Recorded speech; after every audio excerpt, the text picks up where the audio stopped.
صل علی محمد وآل محمد۔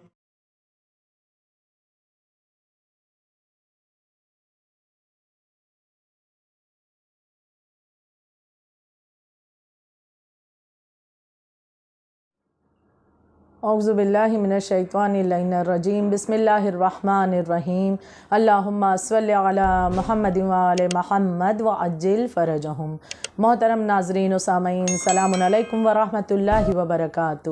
آداب زندگی کے ایک نئے موضوع کے ساتھ حاضر خدمت ہوں۔ آج جس موضوع پر ہم گفتگو کریں گے، آج جس موضوع کے متعلق باتوں کو پیش کرنا ہے، وہ موضوع ہے آزمائش۔ ایک اہم موضوع، آزمائش، امتحان کہ جس کا سامنا ہر انسان اپنی زندگی میں کرتا ہے۔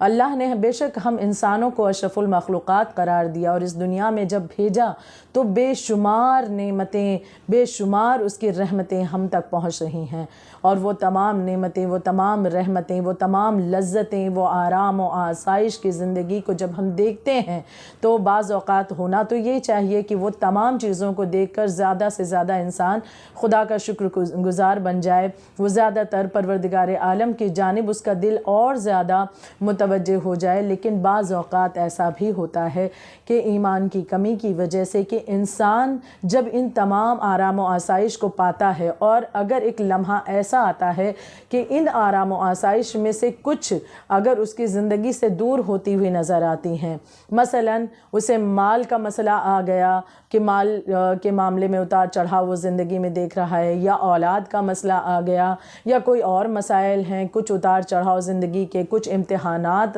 سامنے آ گئے ایسے کہ جس کا سامنا اسے کرنا پڑ رہا ہے، آزمائشیں وہ دے رہا ہے اور آزمائشوں پر آزمائشیں اس کی ہوتی جا رہی ہیں۔ تو بعض اوقات کچھ انسان جن کی ایمان کی کمی ہے، کچھ ایسے بھی افراد ہیں کہ جو شکوہ اور شکایت کے دفتر کھول دیتے ہیں کہ خدا کو ہم تک یہ مصیبت کیوں پہنچانی تھی، کیا خدا کو ہم ہی ملے تھے، وغیرہ وغیرہ تمام تر چیزیں۔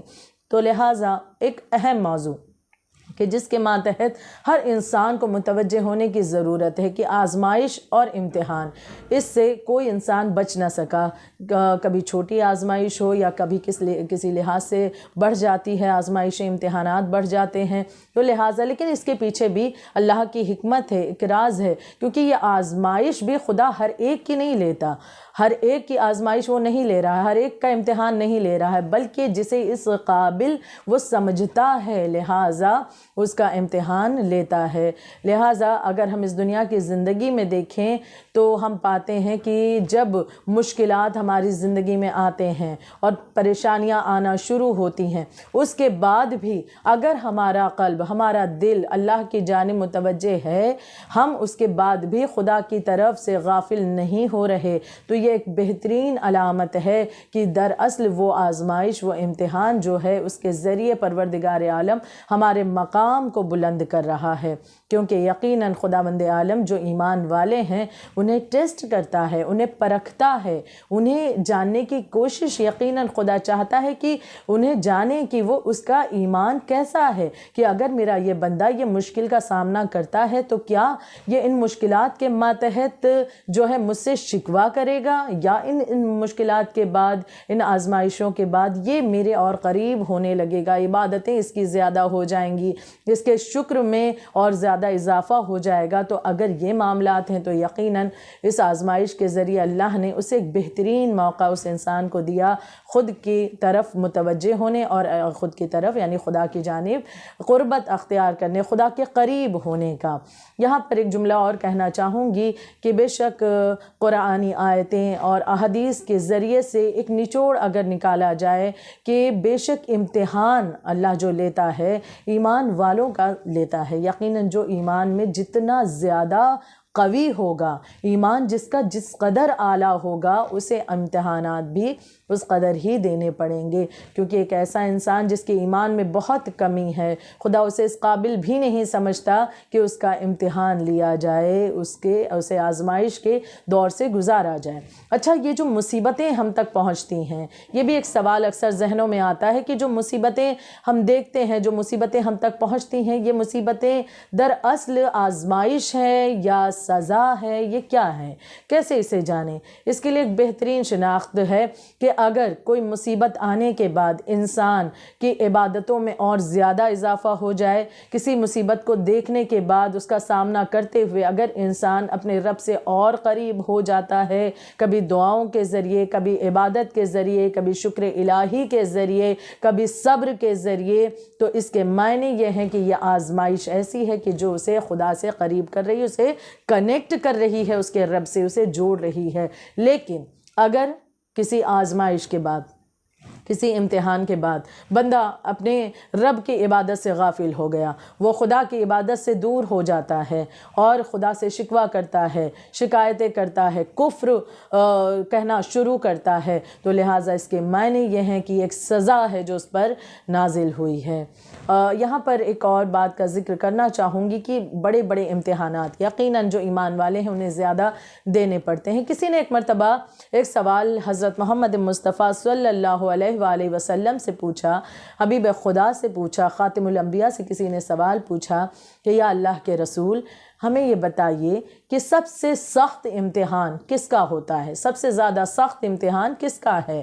رسالت مآب حضرت محمد مصطفیٰ صلی اللہ علیہ وآلہ وسلم ہماری جان قربان ہمارے آقا پر کہ جنہوں نے بہترین جملے عنایت فرمائے ہیں، آپ فرماتے ہیں کہ سب سے سخت امتحان انبیاء کا، پھر اوصیاء کا اور پھر مومنین کا، ایمان والوں کا ہوتا ہے، لیکن سب سے سخت امتحان انبیاء کرام اور ان کے وصی، ان کے جانشین، ان کے اوصیاء کا ہوتا ہے، اور اس کے بعد ایمان والوں کا امتحان لیا جاتا ہے۔ بے شک ایمان والے کی جو اس آزمائش اور امتحان کے ذریعے دراصل پاک و منزہ ہو جاتا ہے، ان کا وجود، ان کا کردار اور زیادہ نکھر کر خدا کی بارگاہ میں سامنے آتا ہے۔ انبیاء کرام کہ اگر ہم متوجہ ہوں، ایک مرتبہ جاننے کی کوشش کریں کہ وہ مقدس ہستیاں کہ جو انبیاء تھے، جو نبی تھے، کہ اگر یقیناً اللہ نے انہیں معجزے کا پاور دیا ہے، چاہتے تو معاملہ کچھ ہی لمحات میں تبدیل ہو سکتا تھا، لیکن اس کے باوجود بھی، ان تمام اختیارات کو رکھنے کے باوجود بھی انبیاء کرام نے امتحانات دیے ہیں۔ یہاں پر میں مثال ایک جناب ابراہیم علیہ السلام کی پیش کرنا چاہوں گی۔ یوں تو تاریخ کے پنوں میں بے شمار مثالیں موجود ہیں بہت سے انبیاء کرام کی، ائمہ طاہرین علیہم السلام کی، تو لہٰذا ایک مثال جناب ابراہیم علیہ السلام کی اگر ہم دیکھیں کہ آپ نے کس طرح سے امتحانات دیے ہیں، کہ اللہ بھی امتحان لیتا ہے تو دھیرے دھیرے جو ہے امتحان کا جو درجہ ہے وہ بڑھا دیتا ہے۔ مثلاً ایک بچہ اسکول میں ایڈمیشن لیتا ہے تو سب سے پہلے ہم اسے جب ایڈمیشن کے لیے لے کر جاتے ہیں تو کبھی یہ نہیں دیکھا گیا کہ ہاں بھئی اسے بڑی کلاس میں ایڈمیشن دے دیا جائے۔ سب سے پہلے سب سے چھوٹی کلاس میں، مثلاً کے جی میں ہے وہ بچہ کہ ابھی اپر کے جی میں، لوور کے جی میں، اس کے بعد جا کر کے پھر وہ پرائمری سیکشن، پھر دین سیکنڈری سیکشن، پھر کالج وغیرہ کا مرحلہ پار کرتا ہے، یعنی اسٹیپ بائی اسٹیپ، دھیرے دھیرے، اور پھر کس طرح سے کہ جیسے جیسے اس کی کلاس بڑھتی ہے، جیسے جیسے درجہ اس کا بڑھتا ہے، ویسے ویسے امتحان بھی سخت ہوتے ہیں، کہ اگر وہ پرائمری سیکشن میں ہے تو امتحان کے جو سوالات ہیں وہ بھی ذرا آسان ہوں گے۔ اب جب وہ اور آگے کی کلاس میں بڑھے گا وہ بچہ، تو اب جو سوالات اس سے پوچھے جائیں گے وہ ذرا سخت ہوں گے، وہ ذرا ڈیفیکلٹ بھی سوالات اس سے کیے جاتے ہیں۔ کیوں؟ کیونکہ اب وہ امتحانات کو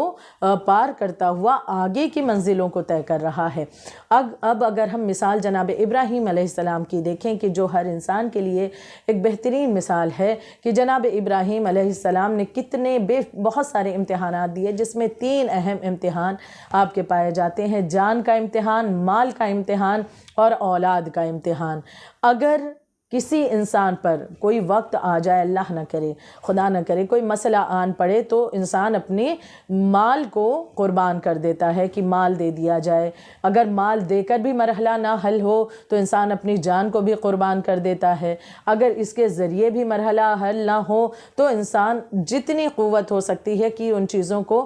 کوئی ایسی چیزیں کی جو اور بھی جس کے ذریعے بچایا جائے، معاملہ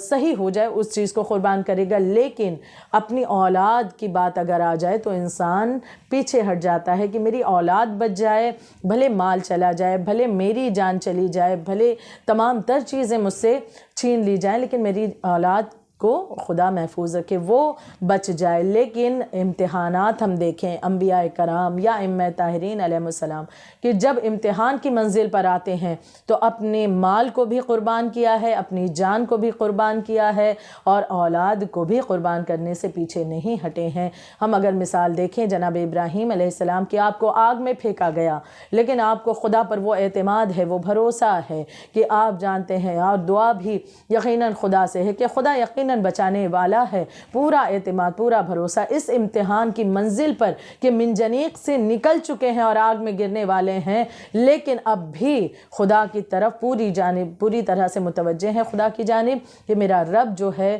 وہ یقیناً ہر چیز کی حکمت جانتا ہے کہ کن چیزوں میں کیا حکمت ہے، اگر آگے چل کر کے جو کچھ مرحلہ میرے ساتھ ہونے والا ہے اس میں بھی خدا کی حکمت ہوگی، بالکل مطمئن ہیں۔ تو اب اس اطمینان کو دیکھ کر، اس اعتماد کو دیکھ کر کے اس طرح سے آزمائش اور امتحان کی منزل پر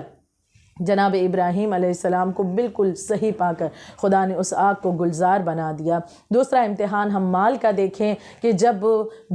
گوسفند بھیڑیں چرا رہے ہیں آپ ایک مرتبہ صحرا میں، ویرانے میں، کہ تبھی وہاں پر ایک شخص آتا ہے اور اس کی آواز کو آپ نے سنا کہ جو بہترین اس کی آواز تھی، اور اس بہترین آواز میں وہ خدا کو یاد کر رہا تھا، خدا کا ذکر کر رہا تھا، اللہ وحدہ لا شریک کا ذکر کر رہا تھا۔ ایک مرتبہ سنتے ہیں تو فرمانے لگے، جناب ابراہیم علیہ السلام اس سے مخاطب ہوئے اس شخص سے اور کہا کہ بڑی پیاری تیری آواز ہے، میرا یہ گوسفند جو بھی میرے پاس ہیں یہ آدھی میں تجھے دے دوں گا اگر تو ایک مرتبہ میرے رب کا نام اور لے لے۔ اس نے پھر دوبارہ دہرایا، اسی انداز سے رب کو یاد کیا، اللہ کو یاد کیا۔ پھر سے آپ نے مزید یہ معاملہ یہاں تک طے پایا کہ آپ نے اپنا پورا مال جو ہے اسے دینے کے لیے آپ تیار ہو گئے، اور اس کے بعد کہا کہ اگر میرے رب کا نام ایک بار اور لے لے تو میں پوری زندگی تیری خدمت بھی کرنے کے لیے تیار ہوں۔ لہٰذا اب اتنا کہنا تھا، اس نے ایک مرتبہ پھر سے خدا کا ذکر کیا، آپ اپنے وعدے کے تحت آگے بڑھے اور کہا کہ میرا یہ مال بھی تیرا، یہ گوسفند تیری، اور میں بھی تیری خدمت میں حاضر۔ وہ شخص ایک مرتبہ ان کی جانب جناب ابراہیم علیہ السلام کی جانب مخاطب ہوا اور کہنے لگا کہ آپ نے مجھے پہچانا نہیں، اور پھر اس کے بعد اس نے واضح کیا کہ میں کچھ کوئی اور نہیں، میں جبرائیل امین ہوں، خدا نے مجھے آپ کا امتحان لینے کے لیے بھیجا تھا۔ آپ اس امتحان میں، مال کے امتحان میں بھی کامیاب ہو گئے کہ بے شک خدا کی راہ میں اس اعتبار سے اگر مال کے متعلق بھی امتحان دینا پڑا تو انبیاء کرام دیتے ہوئے نظر آتے ہیں، ائمہ طاہرین دیتے ہوئے نظر آتے ہیں۔ تیسرا امتحان اولاد کا امتحان کہ اگر اللہ نے حکم دیا اپنی سب سے پیاری چیز کو میرے راہ میں قربان کر دو، تو اپنے بیٹے کو لے کر چلے ہیں اور قربان کرنا چاہا اور چھری چلا دی، لیکن خدا بند عالم نے اس اولاد کی جگہ پر دمبا بھیج دیا۔ لیکن یہ قربانی کی آپ کا جذبہ یہ تھا کہ ہاں مجھے قربان کرنا ہے سب سے اہم پیاری چیز جو کہ میرا بیٹا ہے۔ تو انبیاء کرام امتحان کی منزل اس طرح سے پار کرتے رہے۔ جب ہم ائمہ طاہرین کو دیکھتے ہیں، 14 معصومین کو دیکھتے ہیں، ان کے امتحانات تو سب سے افضل و اعلیٰ، مولا حسین کی قربانیاں، ان کے امتحانات کو ہم کیسے فراموش کر سکتے ہیں کہ مولا حسین علیہ السلام نے تو نہ صرف یہ کہ یہاں پر جناب ابراہیم علیہ السلام کا معاملہ کہ اولاد کو قربان کرنے چلے ہیں لیکن آنکھ پر پٹی باندھی ہے، لیکن وہاں مولا حسین علیہ السلام نے اپنی نگاہوں کے سامنے اپنے پورے بھرے گھر کو قربان کیا، آزمائشوں پر آزمائشیں، امتحانات دیتے رہے، اور جیسے جیسے ایک ایک میت اٹھاتے تھے ویسے ویسے صبر کرتے، ویسے ویسے شکر کا سجدہ کرتے کہ خدایا تیری بارگاہ میں میرے اس نذرانے کو قبول فرمانا۔ کیا آج یہ تمام واقعات، میں نے تو چند کا ہی ذکر کیا ہے، کیا یہ واقعات ہمیں متوجہ نہیں کرتے ہیں کہ ہماری زندگی میں آنے والی آزمائشیں، وہ امتحانات جو آج ہم دے رہے ہیں، کیا کہیں پر بھی جا کر کے اس قدر اتنے زیادہ شدید نہیں ہیں کہ جو انبیاء کرام اور ائمہ طاہرین علیہ السلام نے امتحانات دیے؟ تو کیا یہ ہمارے لیے ایک پیغام، ایک میسج نہیں ہے کہ ہم جو چھوٹی چھوٹی سے امتحانات و مصیبتوں پر اس طرح سے واویلا مچانا شروع کرتے ہیں۔ اس طرح سے بالکل کبھی کبھی بے دینی بھی انسان اختیار کر لیتا ہے، گمراہی اختیار کر لیتا ہے۔ یہ واقعات بے شک ہمیں پیغام دیتے ہیں کہ ایمان والا ہے اگر انسان تو اسے بے شک امتحان دینے پڑیں گے، آزمائشیں اس کے لیے آتی رہیں گی ایک یکے بعد دیگرے، اور ان آزمائشوں کے ذریعے وہ نکھر کر کے اس کا وجود خدا کی بارگاہ میں بہت ہی زیادہ بافضیلت ہو جائے گا۔ بس بھی میں یہاں پر یہی بات آپ کے سامنے آخر میں کہنا چاہوں گی کہ بے شک ایک اہم صفت ہے آزمائش کی کہ جب ہماری زندگی میں کوئی آزمائش آئے، کوئی مصیبت آ جائے، تو اس وقت ان تمام واقعات کو یاد کر کے خدا کی جانب سے کیا فضیلت مل رہی ہے اس انسان کو، ان باتوں کو یاد کر کے مد نظر رکھتے ہوئے ہم بھی اس آزمائش و امتحان کی منزل پر کھرے اتریں۔ خداوند عالم کی بارگاہ میں دعا گو ہیں کہ پروردگار عالم ہمیں بہترین امتحان دینے والے اور آزمائشوں پر بہترین طریقے سے صبر و ضبط اور شکر کے ذریعے سے اپنے زندگی کو، اپنی آزمائشوں کو خدا کی بارگاہ میں قبول کروانے والوں میں قرار دے۔ ربنا تقبل منا انکا انت السمیع العلیم۔